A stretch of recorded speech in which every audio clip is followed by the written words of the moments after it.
You're picking your poison at that point. Here's the 2-2. This one hit hard towards short and by Reed into left, and a insurance run comes across as Justin Lewis will come to the plate. Jordan Dixon scores, and an RBI single for Zach Griffith, helping his own cause. 5-1, Cats lead it in the 7th. And that's 3 times that Dixon has scored today, twice after being walked, one after a single. I think that pretty much puts the nail in the coffin for Chatham. Chatham right now, they're out of their comfort zone. They're extremely frustrated. And I just think right now, I mean, they're pretty much, I hate to say it's over, but the last few innings, they've showed their frustration.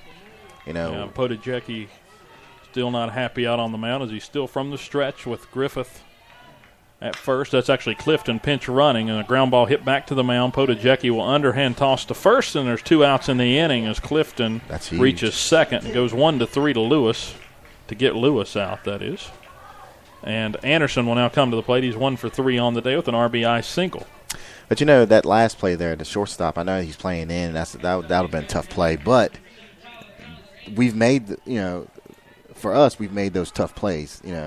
Chatham, they've missed a few routine plays here and there, and that was a tough play. If you make that play, you're arguably back in the dugout right now. 5-1 lead for Virginia High. Runner out in scoring position here, and a big spot for Tyler Anderson with 2 outs. 5 runs on 6 hits for the Bearcats, so they're using their hits sparingly, but driving in runs when they are putting the ball in play, and it reminds you a lot of that last game against Appomattox. And, a couple of games ago we played Ridgeview in the quarterfinal, had 13 runners left on base in that ball game. 1-1 going to the 10th. So Lebanon Richlands 1-1 going into the 10th. They're about to play 2 softball games. I said 17 or 18 innings. Neither one of them want to go play for the championship. 5-1 on the way. Pitch misses up and in, and it's 1-1 to Anderson. Here's the thing about that. Softball's a little bit different. There's no pitch count. Kind of wonder if the pitchers, if you win that game, who you going to pitch tomorrow? That young lady might be tired. Yeah, the Mac Osborne for Richlands or whoever for Lebanon they throw. Here's a 0-1. They'll actually throw back to second. Look to throw back to second. Anderson slides in. Or Clifton, that is, out there. Anderson at the plate. There's 2 outs in the inning. Cats lead 5-1 here in the top of the 7th inning. This one a check swing on a breaking pitch. It was right down the middle, maybe a little up, and it's 1 ball, 2 strikes.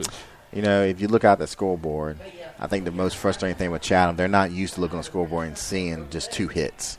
Yeah, or the 1 run for that matter. Just 2 hits. A team that piled on, like I said, in the open, 10 or more runs in 13 of their 23 ball games. That's crazy. Well, you said for the season they were batting over 400, right? Yeah, they're a team that's owned that Dogwood district and this region. As the 1-2 on the way, fouled back, and we'll do it again. 1 ball, 2 strikes to Anderson as he fought away a pitch he didn't really like, but he'll stay alive. But like I said, if you're Chatham right now, you don't want any part of, you don't want to see Virginia High Bearcats on your schedule anytime soon. Yeah, the girls varsity team with a 69-55 win last sports season in basketball, girls basketball. 1-2 count, 2 down, Clifton at second. Here's the pitch to Anderson, fouled back, and we'll do it again. He's making this last out hard for him. Here's the thing about it. You're doing that. You're being a tough out. It makes the pitcher might throw something over the plate. You can connect, and you get another run. Yeah, 6-1 if we can get it through. Cats lead 5-1 here. Anderson hoping to add another one to the scoreboard in the 7th. 1 insurance run's good, but 2 is. And he's had a good postseason. Yeah, a home run and a triple so far in this postseason. And this one down and away. Looked like it was strike 3, but no call, and it's 2-2. And Podajecki not happy at all. He was heading to the dugout. You have to be at this game. You could just the frustration that you see these kids are showing, and I give the umpire credit. He's not taking the bait. I mean, he's done a great job of not ringing the kid up or throwing him out of the game. He kind of felt like after the timeout, and he kind of said something to the umpire there earlier that he's not going to get a whole lot of pitches the rest of this outing. Yeah. You're really not helping yourself out very much on the mound. 2-2 count, 2 outs, runner at second, 5-1 Cats lead it. Podajecki fires this fastball called strike 3. Then again, maybe it worked. Strikeout looking. They go down knee high with a fastball and a good pitch. 1 run, 1 hit, no errors in the inning, and we have 1 left on as we head into the bottom of the 7th. Bearcats 3 outs away from heading to the state championship game. He's still talking to the umpire. I mean, guys, and Zach Griffith will take the ball from Coach Lee, and he'll have a chance to close it out for the Cats and try to send them to the state championship game here in 2018. And that would be quite a way to end your pitching career because, you know, he won't be able to pitch tomorrow. Right. If he can finish these last 3 outs, you have him at 84 pitches, so he's got 30 or so pitches to work with. Hopefully we don't have to see that many, but you know, we're going with Dixon tomorrow. Like I said, we got to hold on to this game first, but we're going with Dixon tomorrow. So you would think that we wouldn't see Zach at all. Like, you know, at this point we can't, but but he's had a great career here, and hope get one more game tomorrow at shortstop, and still do stuff with the bat, and maybe win another ring. So. Yeah, Coach Daniels, with this team especially, after a 1-5 start and to lose the way they did at the start of the year, I mean, we're talking about 15-0 to Tennessee High, 11-1 to Abingdon. They turn around a couple of weeks later, knock off Abingdon 4-3 in Abingdon. I feel like that was the game for this team.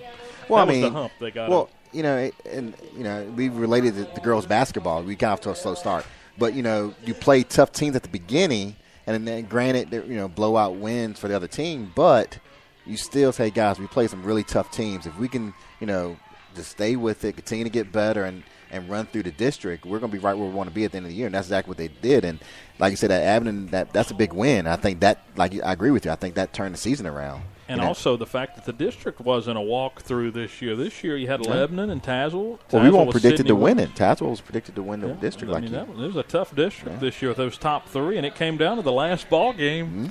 In a tiebreaker. We almost did. Tazewell beat Lebanon the last week to break the tiebreaker. And 3 outs away from going to the state championship. The first pitch, a swing and a miss from Adkins as Griffith looks sharp on his first pitch out here in the 7th, and it's 0-1. Pitch on the way. Another breaker. Grounded towards short. Bradley with the forehand throws across in time for 2 outs away.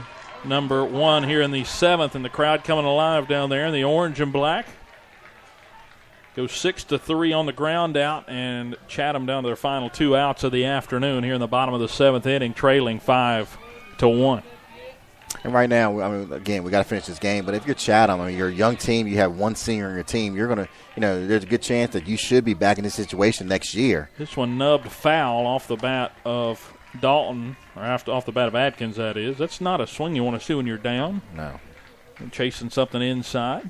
Definitely want to let the game come to you in this kind of situation. It's Coach Daniels down there pacing outside the dugout with his hands on his hips. 0-1 count as Griffith winds and fires this one outside corner, called strike. And it is 0-2 to Adkins. Luke Martin on deck, the designated hitter for Chatham. Here's the 0-2. Fastball down and away. Didn't miss by much. He's talking to somebody.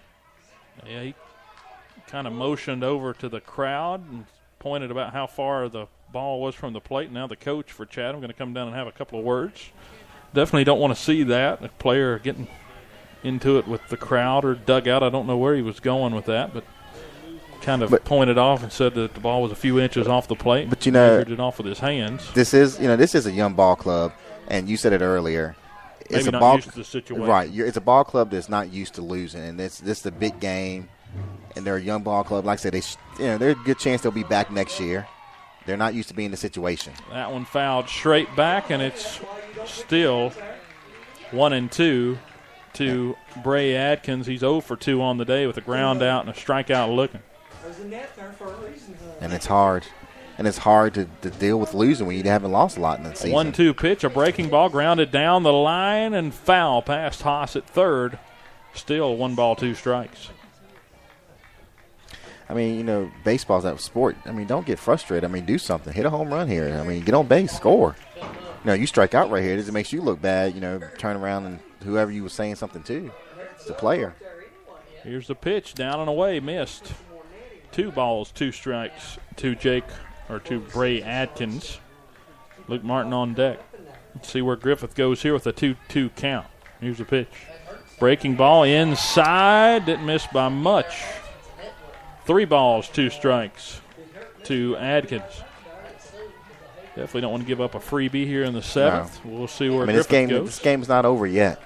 5-1, Cats lead it with 1 out. Fastball down and away, missed. They'll try to appeal down, no go, and ball 4 to Adkins. Adkins had to politic his way around that walk, but he got it. And now Luke Martin will come to the plate with a man at first and 1 down. And a left-handed batter coming in. I don't know if we've got a. This is Luke Martin, number 3. You got to really concentrate to see the numbers, as they're black with a white outline on a jersey that's speckled white and black and gray. They throw over to keep the runner honest at first. Just don't know why they wouldn't made the numbers red. Yeah, they got a little red in their color, but they're not using it today. 5-1. This one a swing and a miss. 0-1. And in this situation, I mean, you got to. I mean, you're trying to get a rally going. I mean, make him throw a strike. He struggled here to throw some strikes. Make him throw a strike. Make him throw something that you can hit, that you can handle. That Griffith ball you just going to hit in the ground. Here's the 0-1. A nice breaking ball drops just low, and it's 1-1. Thought that was a strike, but we tried at least. Kind of framed it there, and it's 1-1. Griffith looks back at first. Now time called at the plate by Martin, as Griffith was kind of holding on to the ball. The crowd's ready to see these final 2 outs go up and see the Cats make it in, but you got some work to do here in the 7th. Here's a pitch. This one swung on, lifted towards left center. Lazy fly ball. Dixon comes over and makes a grab for out number 2. Just 1 more out. And 1 out away from going to the state championship are the Cats. F7 in the scorebook. Now the number 9 hitter, Grant Reynolds. He's walked twice today and scored the lone run of the ball game, the last chance center fielder for Chatham. And Griffith can send the Cats to the state championship for the first time. I think since 2015, right? Or 16. This one's grounded toward Lewis. He gloves it, tags the bag, and they're back. Send them to Radford. Book your hotel. The Cats will be here for another day. To the state championship they go, as the ground ball goes 3 unassisted to first. 5-1. Cats win it over Chatham. 1 more to go on the year for Virginia High, in a well-played game this afternoon from Pulaski's Calfee Park here in Pulaski, Virginia. 5 runs, 6 hits, no errors for Virginia High. 1 run, 2 hits, 1 error for Chatham, and ends up being a black and orange win here on this Friday afternoon. A hot day and a good win, a hot play out on the field by both teams, and got a little chippy here and there between the umpire and Chatham, but Cats, no issues, ended up coming away with a win and handled themselves really well, how you would expect for them to do in a game like this. And for Chatham, a great season, will run out at 21-3. They're done for the year, and the Cats will move on, and they're 20-7 now on the year under Coach Daniels. They got to be happy with where they're sitting, and they'll play tomorrow at 1 o'clock in the state championship against Page County at 1 o'clock. Like I said, it looks like the difference in this game was the fact that, we've been in some situations, some tough losses, some situations where we had to handle adversity. Chatham was faced with some adversity early, and they couldn't handle it. And, you just kind of wonder, only having 2 losses on the season, they just haven't had a lot of opportunities to be in situations where they're down, and it's a big game, and it's a lot of pressure to try to win this game. And next thing you continue to look up, and you only have 2 hits. You continue to look up, and it's 2-1, it's 3-1, 4-1, 5-1, and you just see your season slipping away. So they'll move on and play tomorrow against Page County. 20-7 now on the year of the Bearcats, as that game ends at 3 o'clock, right around 2 hours for this ball game, right on the money. We started at 1 and ended at 3, so right on time. So hopefully these faithful fans are going to go right down the road to Radford and maybe cheer on soccer. Yeah, now we can get on down that way. The soccer team getting ready to get fired up at 3 o'clock too. So. And a 2-hitter for Zach Griffith in a complete game here in this situation. He gets 8 strikeouts, 7 innings, 2 hits, 1 run, walked 2, and struck out 8. What a night for Zach. What a day for Zach Griffith.